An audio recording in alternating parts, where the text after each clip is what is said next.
আসসালামু আলাইকুম রহমতুল্লাহি ওবরকাতুহু। সম্মানিত দর্শক, জামাতের আমির ডক্টর শফিকুর রহমান সাহেবের একটি বক্তব্য এখন সামাজিক মাধ্যমে ভাইরাল হয়ে ঘুরে বেড়াচ্ছে। বক্তব্যের দুটো অংশ। যে অংশটি প্রচারিত হচ্ছে, জামাত বিরোধীরা যেটি প্রচারণা করছে সেই প্রসঙ্গটি আগে বলে নেই।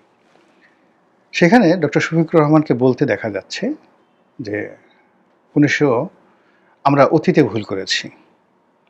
আমরা আবার বলছি, ওনাকে বলতে শোনা যাচ্ছে আমরা অতীতে ভুল করেছি, আপনাদের প্রতি জুলুম করেছি, অত্যাচার করেছি। এজন্য আপনাদের কাছে করজোরে ক্ষমা প্রার্থনা করি।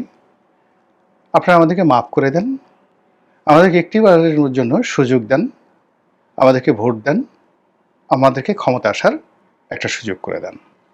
ব্যাস। এই যে বক্তব্য, এই বক্তব্য নিদারুণভাবে মুহূর্তের মধ্যে ভাইরাল হতে থাকে এবং ২-৩টে পত্রিকা বা ইন্টারনেট প্রোটোকলের যে মাধ্যমগুলো রয়েছে, গণমাধ্যম, তারা এটা প্রচার করতে থাকে এবং সবাই বলার চেষ্টা করছেন যে জামাতের আমির ১৯৭১ সনের জন্য এইভাবে প্রকাশ্যে করজোরে ক্ষমা চাচ্ছেন এবং তারা রাষ্ট্র ক্ষমতা আসার জন্য ভোট প্রার্থনা করছেন। কেউ কেউ বলার চেষ্টা করছে যে এটা ভালো, খুবই ভালো হয়েছে। আবার কেউ কেউ বলার চেষ্টা করছে যে এতকাল পরে বোধোদয় হলো এবং তারা কতটা ক্ষমতায় লোভী যে ১৯৭১ সনে তারা যেভাবে খুন, জখম, রাহাজানি, ধর্ষণের যে অভিযোগ তাদের বিরুদ্ধে রয়েছে, এখন এটা মুখে মুখে বললেই আমরা মাফ করে দেব। কালকে যদি শেখ হাসিনা এসে বলে যে আমাদেরকে মাফ করে দেন, এই আমাদের বিরুদ্ধে যে খুনের অভিযোগ হয়েছে করজোরে মাপ চাচ্ছি, তো সেখানে আমরা ১৪০০ খুনের অভিযোগ, সেই ১৪০০ খুনের অভিযোগকে আমরা কিভাবে দেখব যেখানে ৩০ লক্ষ খুনের ব্যাপারে জামাতের আমিরকে আমরা ক্ষমা করে দিচ্ছি, তাহলে তো শেখ হাসিনাকে ক্ষমা করে দিতে হবে। এই ধরনের কথাবার্তা যখন তুঙ্গে, ঠিক সেই সময়টিতে জামাতের পক্ষ থেকে বলা হলো যে আসলে এটা ছিল একটি বক্তব্যের খণ্ডিত অংশ। জামাতের আমির আওয়ামী লীগের সমালোচনা করতে গিয়ে তারা এই বক্তব্য তিনি কোট করেছেন শেখ হাসিনার বক্তব্য। সেখানে শেখ হাসিনা যখন ক্ষমতা আসতে চেয়েছিলেন, এটি সম্ভবত সেই ১৯৯১ বা ১৯৯৬ সনের শেখ হাসিনার বক্তব্যগুলোর যে কোনো একটা বক্তব্য হতে পারে। তো ওই সময়টিতে মানুষের ধর্মপ্রাণ মুসলমানদের হৃদয় এবং মন বিগলিত করার জন্য, অথবা যাকে বলা হয় মানুষদেরকে এই ধর্মভিত্তিক রাজনীতির দিকে আকৃষ্ট করার জন্য শেখ হাসিনা এবং আওয়ামী লীগ কতগুলো ন্যারেটিভ চালু করেছিল। তখন শেখ হাসিনা মক্কা শরীফ গিয়েছিলেন উমরা করার জন্য। উমরা থেকে ফিরে এসে তিনি অনেকটা হিজাবের কায়দায় মাথায় পট্টি পরেছিলেন, মাথায় চুলগুলো ঢেকে রাখার জন্য কালো হিজাব পরে তারপর তিনি ঘুমটা দিয়েছিলেন। তারপর তার কিছু ছবি তসবিহ হাতে মোনাজাত করছেন তিনি, বা তসবিহ হাতে নিয়ে ঘুরছেন, এরকম কিছু ছবি তখন ওই সময়টাতে, তখন তো সামাজিক মাধ্যম ছিল না, পত্রপত্রিকায় বেশ ভাইরাল হয়েছিল। আর সেটা নিয়ে জামাতের যারা বক্তা ছিলেন, বিশেষ করে দেলোয়ার হোসেন সাঈদী সাহেবের মতো বিখ্যাত বক্তা, তারা শেখ হাসিনার বিরুদ্ধে নিদারুণ এবং নির্মম সমালোচনা করেছিলেন ওই জমানাতে, যে দেখুন ভণ্ড এসেছে, মাথায় পট্টি পেরেছে, কোনো নাম না বলে, আবার এখন হাতে তসবি নিয়েছে, এরা এই কর্ম করেছে, আবার আপনাদেরকে বিভ্রান্ত করার জন্য ইসলামের সুরত ধরেছে। নিদারুণ সব নির্মম সমালোচনা সেই সময় শেখ হাসিনার বিরুদ্ধে করা হয়েছিল এবং তার ধর্ম, কর্ম, তসবি, তাহালিল সব কিছুকে মনে করা হতো যে এ হাল তেরা চাল হ্যায়, মকসুদ তেরা মাল হ্যায়, লাখো কো আন্ধা কর দে। এবং জামাত দীর্ঘদিন ধরে তাদের যে সকল গুণী ওয়াজিন, আমি গুণী বলছি এই অর্থে যে ওয়াজের ময়দানে তারা একটা আর্ট তৈরি করে ফেলেছিলেন, যে সমাজের যে জায়গাগুলোতে মানুষ খুব বেশি যাকে বলা হয় ঐক্যবদ্ধ হয় বা যায়, যেমন ধরুন খেলাধুলা দেখতে যায়, গান বাজনা শুনতে যায়, নাচ দেখতে যায়, সার্কাস দেখতে যায়, তো এই যে জনসমাবেশগুলোতে মানুষ যায় বিনোদনের জন্য, তো সেই সকল বিনোদনকে ছাপিয়ে জামাত এই ওয়াজের মাহফিলটাকে একটা রীতিমতো আর্টে পরিণত করেছিল, যেখানে লক্ষ লক্ষ নয় ১০ লাখ লোকের সমাবেশ হয়ে যেত সাঈদী সাহেবের জমানাতে।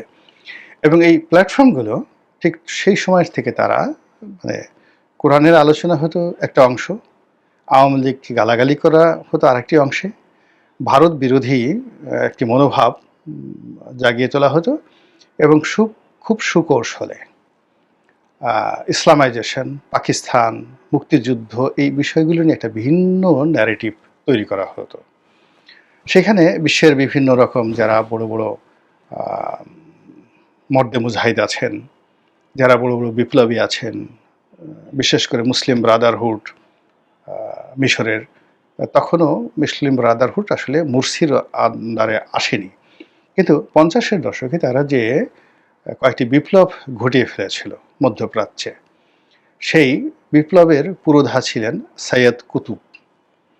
এই সৈয়দ কুতুব মিশরে যে সামরিক অভ্যুত্থান ঘটিয়েছিলেন, বাংলাদেশে যেভাবে 7ই নভেম্বর একটা সামরিক অভ্যুত্থান ঘটে গেছে, বা ধরুন এই যে আমাদের একটা বিপ্লব হয়ে গেছে, জুলাই আগস্ট বিপ্লব হয়ে গেছে, এখন এই বিপ্লবের মাস্টার মাইন্ড বলতে সবাই জামাতকে মনে করছে। আর এটাকে সবাই বলার চেষ্টা করছে যে এখন যে সরকার, এই সরকার মূলত সেনাবাহিনী সমর্থিত সরকার, জামাত সমর্থিত সরকার বা জামাত প্রভাবাধীন পরিচালিত সরকার। তো ঠিক এইরকম একটা বিপ্লব হয়েছিল মিশরে 50-এর দশকে। আর সেই মিশরের সেই বিপ্লবটা পুরোটাই, মানে কর্নেল তাহেরের মতো পুরো বিপ্লবটাই সংগঠিত করেছিলেন যিনি, তিনি এই জামাতের যে মাস্টার কপি, জামাতের মানে যাকে জামাত অনুসরণ করেন মিশরে, সেই প্রতিষ্ঠানটার নামটি হলো মুসলিম ব্রাদারহুড। তখন মুসলিম ব্রাদারহুডের যে আধ্যাত্মিক নেতা, বাংলাদেশে যেমন জামাতের আধ্যাত্মিক নেতা গোলাম আজম, তারপরে পুরো জামাত এশিয়া সাবকন্টিনেন্টে জামাতের যে পুরোধা প্রতিষ্ঠাতা আবুল আলা মওদুদী, তদ্রূপ এই মুসলিম ব্রাদারহুড, পুরো মধ্যপ্রাচ্যের যে মুসলিম ব্রাদারহুড, এটার যে আধ্যাত্মিক নেতা তার নাম ছিল সৈয়দ কুতুব। তারা মানে জামাত এবং মুসলিম ব্রাদারহুডের সব মানুষ মনে করেন যে সৈয়দ কুতুব ছিলেন জীবন্ত অলি, টাটকা অলি, এবং তিনি নানা রকম অলৌকিক কাণ্ড ঘটাতে পারতেন। এবং সেই ধরনের কাহিনী বিভিন্ন এই যে মাওলানা দেলোয়ার হোসেন সাইদী সাহেবের মতো জনপ্রিয় যারা বক্তা ছিলেন, তারা এই সৈয়দ কুতুবের যে অলৌকিক কাহিনী বর্ণনা করতেন। তো আমরা ইতিহাসে আসি সেই কাহিনীগুলো না বলে, সেই সৈয়দ কুতুবের সঙ্গে গামাল আব্দেল নাসের, যাকে বলা হয় কলিকালের মানে আধুনিক কালের ফেরাউন, আমরা বাংলাদেশে যেমন ফেরাউন শব্দটা নেতিবাচক অর্থে ব্যবহার করি, মিশরে কিন্তু ফেরাউন is a dignity, it's a power, it's accreditation. ফেরাউন শব্দটাকে তারা সব মর্যাদার সাথে দেখে। এই জন্য গামাল আব্দেল নাসেরকে বলা হয় এ যুগের মিশরীয় জাতির পিতা। আর মিশরীদের সর্বকালের জাতির পিতা বলা হয় সেই আমরা যে ফেরাউনকে গালাগালি করি, রামসিস দ্য সেকেন্ড, তাকে। তো সেই গামাল আব্দেল নাসেরের সঙ্গে সৈয়দ কুতুবের দ্বন্দ্ব সংঘাত শুরু হলো, এবং দ্বন্দ্ব সংঘাতের পরে সেই গামাল আব্দেল নাসের সৈয়দ কুতুবকে গ্রেপ্তার করেন এবং তাকে ফাঁসি দেন। এই হলো মুসলিম ব্রাদারহুডের প্রথম আধ্যাত্মিক নেতা।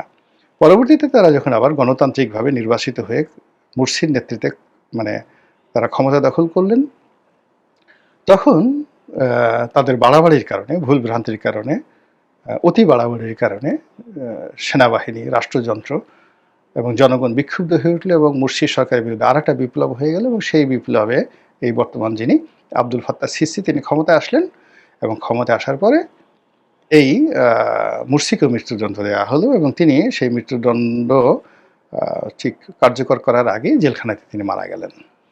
এই হলো মুসলিম ব্রাদারহুডের ইতিহাস, যারা কিনা জামাতের আধ্যাত্মিক নেতা। তো সেই জামাত এখন বাংলাদেশে যে অবস্থাতে আছে, এটাকে আপনি বলতে পারেন যে জামাতের সর্বকালের ইতিহাসের সবচেয়ে সুন্দরতম একটি সময়। এখন জামাত যা কিছু করছে সেগুলো নিয়ে খুব আলাপ আলোচনা হচ্ছে, সমালোচনা হচ্ছে। ঠিক যেভাবে মুসলিম ব্রাদারহুডকে নিয়ে 50-এর দশকে হতো, যেভাবে মুরসিকে নিয়ে, সৈয়দ কুতুবকে নিয়ে আলাপ আলোচনা হতো এবং তাদের যে ধরনের প্রভাব প্রতিপত্তি ছিল, এখন জামাতের আমির বাংলাদেশের রাজনীতিতে অমনি গুরুত্বপূর্ণ ব্যক্তি। তো সেই গুরুত্বপূর্ণ ব্যক্তির একটি বক্তব্য, সেই বক্তব্যকে নিয়ে ট্রল হচ্ছে যে তিনি অতীতের সমস্ত ভুল স্বীকার করে এখন তিনি ভোট প্রার্থনা করছেন, ক্ষমা চাইতে আসছেন। তো এই কথা যখন প্রচারিত হয়ে গেল খুব অল্প সময়ের মধ্যে, জামাত যেহেতু এখন ক্ষমতাধর, তারা সেই পত্রিকাগুলোকে চ্যালেঞ্জ জানালেন যে আমরা তো এই কথা বলিনি। আমাদের আমির যেটা করেছে সেটা হলো তিনি ভোটের ময়দানে কথা বলেননি। তিনি আওয়ামী লীগের সমালোচনা করতে গিয়ে, স্যাটায়ার করতে গিয়ে শেখ হাসিনাকে উদ্দেশ্য করে যে কথা বলেছেন যে একটি দল, তারা বারবার জনগণের সঙ্গে প্রতারণা করেছে, তারা বিভিন্ন সময় ক্ষমতা আসার জন্য ইসলামকে ব্যবহার করেছে, তসবিকে ব্যবহার করেছে, দাড়িকে ব্যবহার করেছে। তারপর শেখ হাসিনা ওই কথাগুলো বলেছিলেন ক্ষমতা আসার আগে যে আমরা আপনাদের প্রতি জুলুম করেছি, ভুল করেছি, মাপ চাই, আমাদেরকে একটিবারের জন্য সুযোগ দেন, আমরা ক্ষমতায় আসতে চাই, ক্ষমতায় এসে আপনাদের এই করবো। তো এই কথাটাই মূলত তিনি বলেছেন শেখ হাসিনাকে উদ্দেশ্য করে, শেখ হাসিনার বক্তব্য, আর সেটাকে জামাতের বক্তব্য হিসেবে চালানো হচ্ছে। ভালো কথা। এখন মানে ডবল রোল চলছে, মানে যারা জামাত বিরোধী লোক তারা সেই আগের যে ভিডিওটি ওটিকে বারবার শুধু রিউইন্ড করছেন, ওটাকে বারবার শুধু চালিয়ে দেওয়ার চেষ্টা করছেন এবং যা মুখে আসে সেই কথা বলে জামাতের আমিরের 14 গোষ্ঠী উদ্ধার করছেন। দ্বিতীয় যে গ্রুপটি আছে সেই গ্রুপটি আবার এই যে ওনাদের যে আসল বক্তব্য, মূল বক্তব্য যে তিনি শেখ হাসিনাকে উদ্দেশ্য করে কথা বলেছেন, এটাকে বাজানোর চেষ্টা করছে, কিন্তু অতটা সফল হতে পারছে না। জামাত বিরোধী শক্তি বা জামাত বিরোধী যে বট বাহিনী, এখন ইদানিং তারা জামাতের যে বট বাহিনী তাদের সাথে অনেক অনেক শক্তিশালী হয়ে পড়েছে। তো ফলে তারা এখন এই যাকে বলা হয় এই জিনিসটা চালাচ্ছে। আর ওই যে জামাতের লোক যেটা প্রচার করছে যে এটা তাদের বক্তব্য নয়, তার এগেনস্টে আবার নতুন ন্যারেটিভ দাঁড়া করা আছে যে ছি ছি ছি, শেখ হাসিনা তো তবু ভালো হওয়ার জন্য আশা প্রকাশ করেছিলেন, জামাতের কি সেই তকদির হবে না? জামাতকে কি আল্লাহ হেদায়েত দেবে না? তারা কি কোনোদিন ভালো হবে না? তারা ৭১ যে কাজগুলো কর্ম করছে সেটার উপরে কি তারা সারা জীবন থাকবে? আরও একদল মানে যে বলছে যে যুদ্ধের ময়দানে যেভাবে ওহুদের যুদ্ধে আবু জাহেল নিহত হয়েছিলেন এবং মরার সময় তিনি তার ঘাড়টা সোজা রাখতে চেয়েছিলেন। তো জামাতের অবস্থা কি? জামাত এই সময়টিতে এসে তাদের মন কি একটু নরম হবে না? কোনো অনুশোচনা আসবে না? তারা কি সারা জীবন এইভাবেই থাকবে? এই কথাগুলো বলে যাচ্ছে। দ্বিতীয় বলার চেষ্টা করছে যে জামাত কি ভুল স্বীকার করবে না? মানে প্রথমত ভালো হবে না, আর দ্বিতীয়ত ৭১ যে তাদের যে ভুল ভ্রান্তিগুলো ছিল সেগুলো কি তারা স্বীকার করবে না? এরা কি সারা জীবন এইভাবেই হয়ে যাবে? নিজেরা শত ভুলের মধ্যে ৩০ লক্ষ শহীদ, এটা নিয়ে তাদের কোনো অনুশোচনা নাই। ২ লক্ষ মা বোন, এটা নিয়ে কোনো অনুশোচনা নাই। বরং তারা বলার চেষ্টা করছে যে ৩০ লক্ষ তো দূরের কথা, ২,০০০ও হয় নাই। ভালো, ২,০০০ যদি খুন না হয়ে থাকে, ১৪০০ চেয়ে মানে ২,০০০ও খুন হয়নি, তো ১৪০০ চেয়ে তো বেশি হয়েছে। তো সেটা নিয়ে তো তাদের কিছু একটা বক্তব্য থাকা দরকার। এরপরে ধর্ষণ নিয়ে, ২ লক্ষ মা বোনের ধর্ষণ নিয়ে জামাতের বক্তব্য হলো যে না, জামাতের লোক ধর্ষণ করেনি, জামাতে কোনো লোক রাজাকার ছিল না, রাজাকার আলবদর এটা অন্য একটা লোকজন ছিল, এরা আর যা করতো এরা মুসলিম লীগ করতো, আওয়ামী লীগের অনেক লোক রাজাকার ছিল, জামাতের লোক কোনোদিন রাজাকার ছিল না। এই কথাগুলো এখন অনেকে বলার চেষ্টা করছেন। তো এই যে ন্যারেটিভ, একটার পর একটা ন্যারেটিভ তৈরি হচ্ছে, it means we are not in the right way, আমরা সঠিক পথে নেই। যখন মানুষ সঠিক পথে থাকে তখন তার মধ্যে অনুশোচনা তৈরি হয়, মানে যারা অন্যায় করে তারা অনুশোচনা করে, ক্ষমা চায়, মাপ চায়, অন্তর থেকে চোখের পানি ফেলে মাপ চায়, when they are in right track, হিদায়া যেটা বলা হয়। আর মানুষ যখন, জনগণ যখন রাইট ট্র্যাকে থাকে তখন তাদের মধ্য থেকে প্রতিহিংসা দূর হয়ে যায়, তারা ক্ষমা করতে চায়, বারবার ক্ষমা করতে চায়, ক্ষমা করার জন্য পাগল হয়ে যায়। আপনি যদি মোহাম্মদ রসুল্লাহ সাল্লাহ সাল্লামের দুটো ঘটনা দেখেন, একটি ঘটনা হুনায়নের যুদ্ধ, আর একটি ঘটনা মক্কা বিজয়।